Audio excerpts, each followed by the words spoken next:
Mathieu, c'est à ton tour. De quoi vas-tu nous parler? Je vais vous parler de la peur de la réussite. Et je- Alors, c'est quoi la peur de la réussite? Je pense que ça vous est déjà arrivé. Peut-être, peut-être pas. Bonjour à toutes, bonjour à tous. Merci d'être là aujourd'hui pour les chroniques Mission pour l'entrepreneur. Tous les vendredis, 10h30, en général, deux chroniques dont l'idée est de partager avec vous ce que nous vivons dans l'accompagnement de nos clients, des sujets dont nous pensons qu'ils peuvent vous être utiles dans votre vie d'entrepreneur et que vous retrouvez soit en direct, soit dans les réseaux sociaux, soit sur notre chaîne YouTube facile à trouver, Mission Chassagne et compagnie.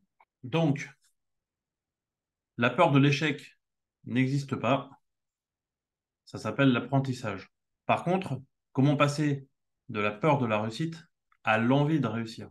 Ça, c'est la vraie question. Oser être, faire ou avoir ce que l'on désire dans la vie. Alors, j'ai lu ce livre il y a quelques années.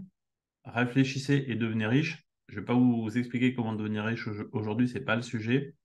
Par contre, ce que j'ai trouvé intéressant dans ce livre, c'est le dernier chapitre, le 15e, hein, pas le premier, mais le 15e, qui parle de vaincre les 6 fantômes de la peur.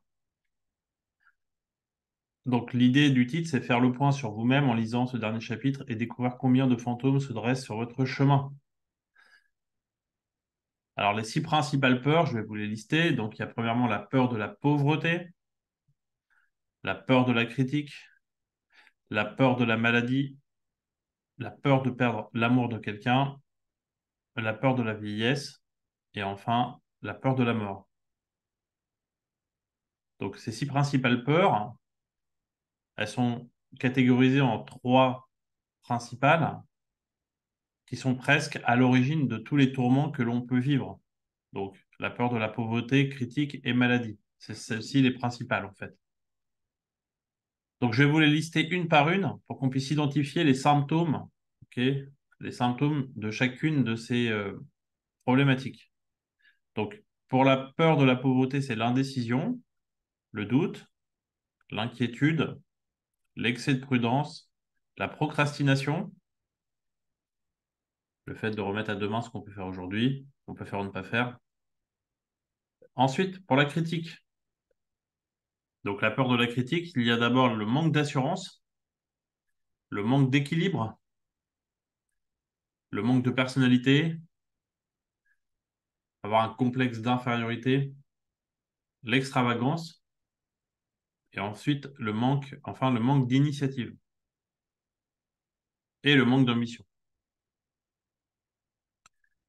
Dans la peur de la maladie, on retrouve l'autosuggestion, l'hypocondrie, le manque d'exercice, la susceptibilité, la manie de se dorloter et l'intempérance. Les 3 autres pour le fait d'avoir peur de perdre l'amour de quelqu'un. Donc, les symptômes associés sont la jalousie, la critique, le jeu. Pour la vieillesse, la tendance à mettre son corps et son état d'esprit en veilleuse à partir de 40 ans généralement, ou l'habitude de parler de son âge, de s'excuser d'être vieux à 40 ou 50 ans, ou l'habitude de se déguiser en plus jeune dès qu'on arrive à peu près à 40 ans. Enfin, la peur de la mort. Donc, la seule habitude, c'est de penser à la mort pour ce principal symptôme qui a été identifié.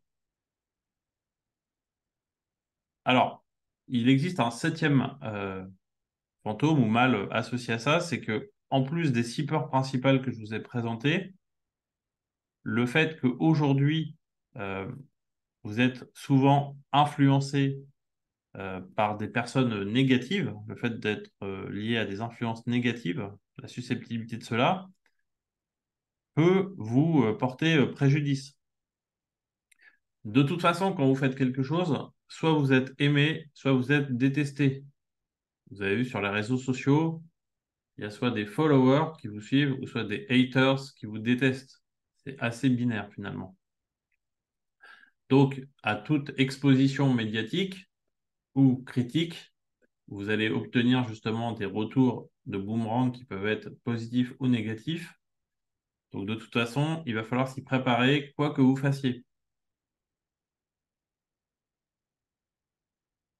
Donc, vu que justement l'esprit humain, il est très puissant, il a le pouvoir de construire ou de déconstruire. Alors, il est plus facile de décrier quelque chose que d'apporter quelque chose de positif. Je crois qu'il faut à peu près 7 personnes positives pour avoir la même énergie qu'une personne négative. Donc, on est dans des rapports de 1 pour 7 généralement par rapport à ça. Alors, passer de la peur de la réussite à l'envie de réussir, justement, il faut comprendre déjà d'où vient cette peur, si vous l'avez en vous, si elle est identifiée, on peut la ressentir, mais pas forcément arriver à mettre des mots dessus par rapport à ce qu'on ressent. Donc, ce que je vous expliquais précédemment, c'est pour faire un état des lieux, pour essayer vous-même de mettre des mots sur ce que vous vivez par rapport à certaines de ces problématiques, pour justement essayer de les identifier, pour les faire émerger. Ensuite, dépasser le tabou qui entoure cette émotion négative.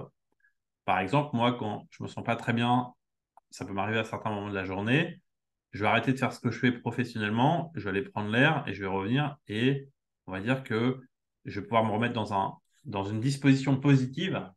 Ça sert à rien de rester à ruminer quelque chose de négatif dans son coin. Donc, l'idée 3, c'est justement d'accepter de lâcher prise pour avancer, donc de se détacher de cette émotion pour ancrer en vous un ancrage plus positif pour se remettre en ordre de bataille pour avancer dans une bonne direction. Donc, bien s'entourer pour atteindre ses objectifs sereinement. La somme des 5 personnes que vous côtoyez actuellement le plus, c'est à peu près le chiffre d'affaires, c'est à peu près ce que vous gagnez, ce que eux-mêmes gagnent. Donc, si vous vous entourez de gens qui gagnent plus d'argent, ils vont sûrement vous transmettre de l'information de qualité qui va vous permettre de vous développer beaucoup plus vite parce que vous êtes entouré de ces gens-là. Généralement, on explique que quand on est dans une pièce entourée de gens qui ont fait du networking, il vaut mieux être celui qui a, on va dire, le moins de richesse dans la pièce, parce que si vous vous entourez de gens qui ont plus de réussite, entre guillemets, vous allez obtenir plus d'informations d'eux que vous ignorez peut-être pour pouvoir vous développer, tandis que si vous êtes celui qui a le plus de connaissances ou de richesse dans la pièce, vous n'êtes peut-être pas au bon endroit. Alors, vous allez aider les autres, mais ça ne va pas vous aider vous-même. Donc, se poser les bonnes questions pour surmonter la peur de réussir et rester aligné avec ses valeurs et sa mission pour dominer sa crainte de réussir. On oublie souvent les valeurs de l'entreprise, la mission de l'entreprise dans votre ikigai, dans votre why. Donc, l'idée, c'est de bien rester focalisé aussi, focus sur vos objectifs par rapport à ça. Repérer la peur de réussir chez les entrepreneurs, vu que nous-mêmes nous en accompagnons, c'est également un des critères qui peut être important quand justement nous-mêmes on est dans ce type d'accompagnement. Alors pour cela, il y a 2 grands cas de figure dans lesquels la peur de réussir se manifeste chez les entrepreneurs, pour parler d'eux spécifiquement. La peur d'entreprendre qui peut aller jusqu'à bloquer un lancement de projet avec son lot de j'ai hâte de me lancer, mais comment je fais si ça fonctionne? Comment je fais si j'ai trop de clients, trop de demandes? L'angoisse aussi chez l'entrepreneur qui souhaite faire scaler son entreprise, développer à grande échelle son business, qui pourrait fonctionner très bien, et c'est le moment de passer à la prochaine étape, mais il a l'impression qu'en grandissant, il risque de perdre le contrôle. Quelqu'un qui lance des réseaux de franchise, quand on a 1 unité, 2 unités, 15 unités ou 100 unités, on n'est plus au même rythme dans son développement d'activité, par exemple. Et à ce moment-là, ça peut être euh, une perte de contrôle dans ce sens. Alors, dans ces 2 situations, il y a un côté justement vertigineux, hein, on peut le dire, que l'être humain n'aime pas avoir à gérer. Donc, c'est justement en prenant du recul que vous arriverez à repérer vos angoisses et à passer ce cap qui est inconfortable, mais pas du tout infranchissable. Alors, ce que j'explique souvent quand je fais beaucoup de conférences actuellement, c'est qu'on ne peut pas accompagner les autres là où soi-même on n'a pas été accompagné. Donc, j'invite tous les entrepreneurs justement à se faire accompagner eux-mêmes, que ce soit un joueur de foot très connu en équipe de France ou une personne qui est dans le domaine sur les scènes musicales également très connue, ils sont forcément même accompagnés par des gens, même si c'est les meilleurs. Ils sont accompagnés par un staff, par des gens qui vont les coacher, qui vont les accompagner dans leur développement. Et donc, je ne connais personne qui peut se développer sans être accompagné lui-même. Donc, faites-vous accompagner soit par des experts comme dans le réseau Melsion. Pourquoi? Pour pouvoir justement avoir un recul sur vous-même, une posture en métaposition, quelqu'un qui va, un conseiller de confiance, vous aider par rapport à ça. C'est très important.